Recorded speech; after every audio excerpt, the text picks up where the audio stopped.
le règlement de la crise anglophone et dans plusieurs autres défis majeurs. Le regard de William Tadoum. Cette correspondance est le message de félicitations d'Emmanuel Macron, président de la République française, à son homologue Paul Biya, à l'occasion de sa réélection à la présidence de la République du Cameroun.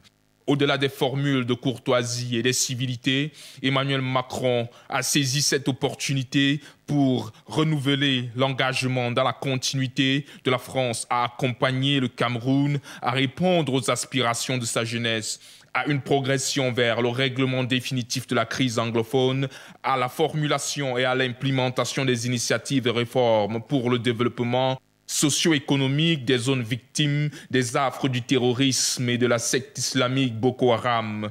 Pour l'opinion publique camerounaise, ce message de félicitations d'Emmanuel Macron n'arrive pas trop tôt pour dire qu'il a fallu du temps. Et voici une bonne nouvelle pour la sous-région Afrique centrale. Il s'agit de l'entrée dans la deuxième phase du projet Central African Backbone. Le projet vise à la réalisation de 1000 km de fibres optiques pour l'interconnexion des pays de l'Afrique centrale. Le comité de pilotage vient de se tenir à Yaoundé sous la présidence du ministre des Postes et Télécommunications, Minette Libom Neliken. Voici le compte rendu, une signature de Cédric Diongo. Sur le climat des affaires à travers la mise en œuvre d'un réseau de télécommunications haut débit en Afrique centrale, c'est l'objectif du projet Central African Backbone, adopté en 2007 lors du sommet des chefs d'État de la CEMAC en N'Djamena. Le comité de pilotage national de la composante pays, chargé de la mise en œuvre de ce projet, tenait sa 6e session ordinaire ce jour à la salle de conférence du ministère des Postes et Télécommunications. Présidé par le chef de ce département ministériel, Minette Libom Neliken, la réunion s'est inscrite dans le cadre des actions engagées par le gouvernement pour booster les activités du projet et fixer un nouveau cap de performance. Cette phase que nous gérons va apporter 1000 km de fibres optiques au Cameroun. Rien qu'à partir de cela, ça va permettre de connecter plusieurs et d'avoir la large bande disponible. Donc automatiquement, quand on fera la composante, le calcul des prix, cela va baisser. Outre la réduction des coûts élevés des télécommunications, le projet Central African Backbone participe à la création d'emplois sous toutes ses formes et à l'extension de la production des biens et services, contribuant à la réduction de la pauvreté. C'est des zones qui vont être couvertes par le projet, va permettre d'amener les populations qui y vivent à avoir un accès. Et nous parlons à présent du réchauffement, du changement climatique. Le sujet fait l'objet depuis hier d'un atelier qui réunit de nombreux experts venant de 30 pays africains. Il est question ici d'élaborer des rapports nationaux sur le changement climatique. Cédric Diongo, une fois de plus, a assisté aux échanges. Voici le compte rendu. Après la Tanzanie, le programme des Nations Unies pour le développement, en collaboration avec le secrétariat de la Convention cadre des Nations Unies sur le changement climatique, dépose ses valises au Cameroun. Objectif, fournir un appui technique dans l'élaboration des rapports nationaux sur le changement climatique.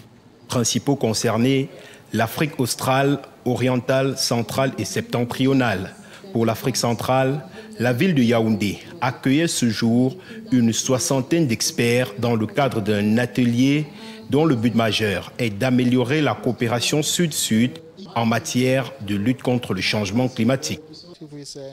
Le deuxième objectif ici est la formation. Nous entendons former sur certains éléments clés de la préparation des rapports et les différentes composantes de ces rapports. Par exemple, comment accéder aux mesures prises par un pays pour lutter contre le changement climatique? Les travaux qui se sont ouverts en présence du ministre de l'Environnement, de la Protection de la Nature et du Développement durable et les Pierres s'étendront sur 4 jours avec en ligne de mire le partage des expériences et des bonnes pratiques en matière de préparation des rapports nationaux sur le changement climatique. Et nous parlons à présent de la lutte contre la corruption dans le secteur douanier au Cameroun. La question est au centre d'une rencontre d'experts à Yaoundé. Ces derniers réfléchissent au sujet de la mise en place des nouveaux mécanismes de contrôle des recettes douanières. Elle se tient à cette occasion, en même temps qu'elle se tient, les experts profitent pour faire l'état des lieux et aussi relever les incongruités. Suivons ce reportage. À l'aube d'un nouveau mandat, le Cameroun se reprojette. Un exercice auquel les douanes sont d'un apport irréfutable. Vu la position géostratégique du Cameroun sur la scène sous-régionale, vu le contexte sociopolitique, au vu des réalités associées à l'intense dynamique de l'activité douanière, l'amélioration et même le perfectionnement de ce cadre d'activité demeure une préoccupation majeure. Cette vision des choses est le moteur, le levier d'innombrables réformes entreprises dans ce cadre depuis le début des années 90. Parmi les actions concrètes menées, on peut citer entre autres l'adoption des logiciels, le réaménagement du système de facturation des marchandises. Dans le cadre de la lutte contre la corruption, il a été adopté un numéro vert, disponible 24 heures sur 24, 7 jours sur 7, et même une boîte email pour dénoncer le fléau qui, malheureusement, opposant une résistance farouche, continue d'être sévèrement combattu. Le thème même de l'Union africaine, c'est combattre la corruption pour un développement meilleur. Alors, on est en train de travailler là-dessus, mais bien sûr, même dans l'atelier, on a discuté que l'intégrité et combattre la corruption, c'est quelque chose qu'on doit faire dans tous les thèmes qu'on a, comme par exemple, si on est en train de parler sur la sécurité, si on est en train de parler sur la facilitation, en ce qui concerne simplification des procédures, tout ça, il faut qu'il y ait l'intégrité dans toutes les choses qu'on fait à la douane. En culture, un nouveau livre dédicacé ce jour à l'Institut français de Yaoundé. Il s'agit de La poupée barbue. L'auteur Elvis Vouma présente une jeune fille inconsciente qui raconte ses déboires et aussi ses amours durant la guerre. C'est une histoire passionnante relatée dans ce récit signé Imelda Wafak. La poupée barbue, suite 2, à la guerre comme à la Game Boy, est un livre de 58 pages. Son auteur, Edouard Elvis Vouma, revient sur scène cette fois en mettant plus d'accent sur la lutte contre les violences faites aux enfants. Dans son ouvrage intitulé « La poupée barbue », l'auteur donne la parole à une jeune fille, avec des mots tranchants, à nous couper le souffle. Est-ce la colère qui pousse Edouard Elvis Vouma à écrire? La réponse se trouve dans son ouvrage. L'ouvrage compte 5 chapitres. Il est écrit en prose dans un langage enfantin, une option délibérée de l'auteur. Dans son œuvre, l'enfant soldat prend la parole sur un ton de confidence. Elle scrute la présence de Boy Killa, le petit garçon que Edouard Elvis a inventé dans la pièce précédente. À travers ce livre, l'auteur camerounais qui a remporté le prix théâtre RFI 2017 se sent plus proche de ses nombreux lecteurs. En sport, 6 coureurs camerounais participent au Tour cycliste international de Burkina Faso. Et puis sur place au Cameroun, des bouleversements dans l'organe de gestion du football camerounais, désormais à la tête de la FECAFOOT, Benjamin Didier Banlock. Il sera à ce poste jusqu'à l'organisation des élections dans 3 mois. Le point du sport, de l'actualité sportive avec Marina Coquevina. Benjamin Didier Banlock est le nouveau secrétaire général par intérim du comité de normalisation de la FECAFOOT. Par une résolution du 24 octobre dernier, le comité de normalisation de la dite institution a déclassé Martin Tometongue de ses fonctions de secrétaire général par intérim. Dans la suite, les Lions indomptables de football des U17 affrontent les Brésiliennes de la même catégorie en match d'amical dans le cadre des préparatifs de la Coupe du Monde qui se jouera en Uruguay. Par ailleurs, les meilleurs clubs de la zone Afrique centrale de basketball dames s'affrontent du 27 octobre au 3 novembre 2018 dans le cadre de la Champions League africaine. À cet effet, le seul représentant camerounais FAB Basketball affronte Vita Club de RDC. Le 5e coup de pédale du Tour du Faso a été donné ce jour. Les 6 coureurs camerounais en lice ont eu fort à faire dans cette étape longue de 145,6 km de Yako à Zignari. Demain, place à la 6e étape. À l'étranger, une dizaine de blessés dans un attentat suicide en Tunisie, précisément au centre de la ville de Tunis. Et puis la Corse vient d'être traversée par la tempête Adriane, un vent qui a occasionné de nombreux dégâts matériels. Le point de l'actualité internationale avec Joël Patrick Bani.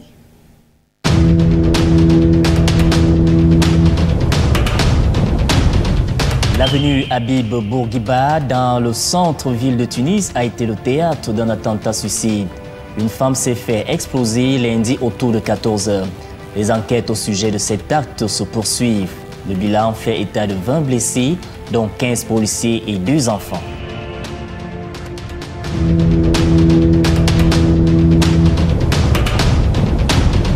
La RCA a un nouveau président de l'Assemblée nationale. Laurent Gbagbo a été élu à l'issue d'un vote. Le député de Baboua et ancien ministre sous François Bozizé remplace à ce poste Karim Mekassoua, destitué il y a quelques jours.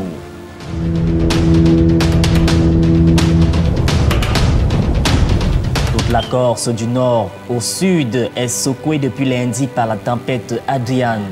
L'eau a envahi les quais et les rues. Les vents à près de 200 km/h ont arraché les arbres sur leur passage. Tous les commerces et les administrations ont été fermés. Les dégâts après cette tempête sont assez importants.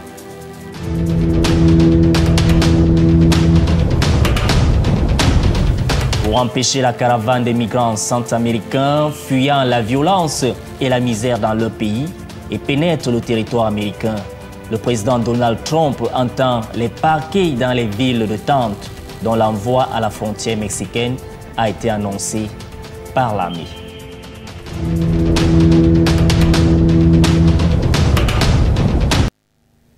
Et pour le magazine du mardi, nous nous intéressons aux coûts marginaux dans les établissements scolaires du Cameroun. Les parents font face aux cours de répétition quasiment obligatoires et à des prix exorbitants. Ces derniers crient leur désarroi car ils sont encore préoccupés par le paiement des frais classiques de scolarité de leurs enfants. Nicole Yoc nous en parle. C'est un jour de classe normale et il est 15h30. Les élèves et les enseignants sortent et on assiste à une bousculade de bons enfants, chacun ayant hâte d'être à la maison. Mais un coup d'œil sur la cour de cet établissement primaire privé, situé en plein cœur de la ville de Yaoundé, nous permet de constater que dans un coin, il y a encore quelques élèves, des jeunes et des moins jeunes, qui ne manifestent pas la même impatience. L'un des enseignants approchés nous fait comprendre que ce sont des enfants qui bénéficient des cours de répétition. Ils ont été choisis parce que leur niveau est très bas. Vous l'enseignez un programme à couvrir, un programme pour toute l'année. Et si un enfant a des lacunes, il nécessite un suivi particulier. Par exemple, une classe de couplatoire, tu écris un mot comme domino, l'enfant ne sait pas lire. Il y a lieu d'apprendre peut-être les syllabes, l'alphabet phonétique, à savoir ce que consonne, voyelle, association consonne, voyelle, pour former déjà même la syllabe. À partir de la syllabe, le mot, la phrase, du mot on obtient la phrase. La rentrée des classes a toujours été un moment de stress intense dans de nombreuses familles. Chacun met le paquet pour assurer à son enfant une éducation de qualité. Tout au long de l'année scolaire, ils doivent répondre aux sollicitations ainsi qu'aux plaintes des enseignants. Et parfois, ils sont contraints de se plier. Les cours de répétition à l'école peuvent être nécessaires pour les enfants en difficulté scolaire. Mais je pense que pour des enfants où les cours sont bien dispensés, ce n'est pas vraiment nécessaire. Il faut voir sur la finalité, la performance de l'élève. C'est ça qu'on recherche. Donc c'est la performance qu'on recherche. Ce n'est pas anti-pédagogique. Au-delà de l'aspect pédagogique que cela impose, cette pratique n'est encadrée par aucune loi, telle que le précise ici Ombédé Bela Antoine. Il s'avère quelque part que ces cours de répétition font jaser, permettez-moi le langage, le ministère compétent, le ministère de tutelle a tous les moyens légaux pour sévir de manière coercitive, vous l'avez dit, pour sévir et remettre de l'ordre dans cet ensemble-là. Si l'on est amené à s'interroger sur le professionnalisme et parfois sur la moralité des personnes à qui nous confions nos enfants, il y a lieu également de s'inquiéter sur cette propension que certains établissements, malgré le coût élevé de la pension, ont à faire des demandes toutes plus irrationnelles les unes que les autres.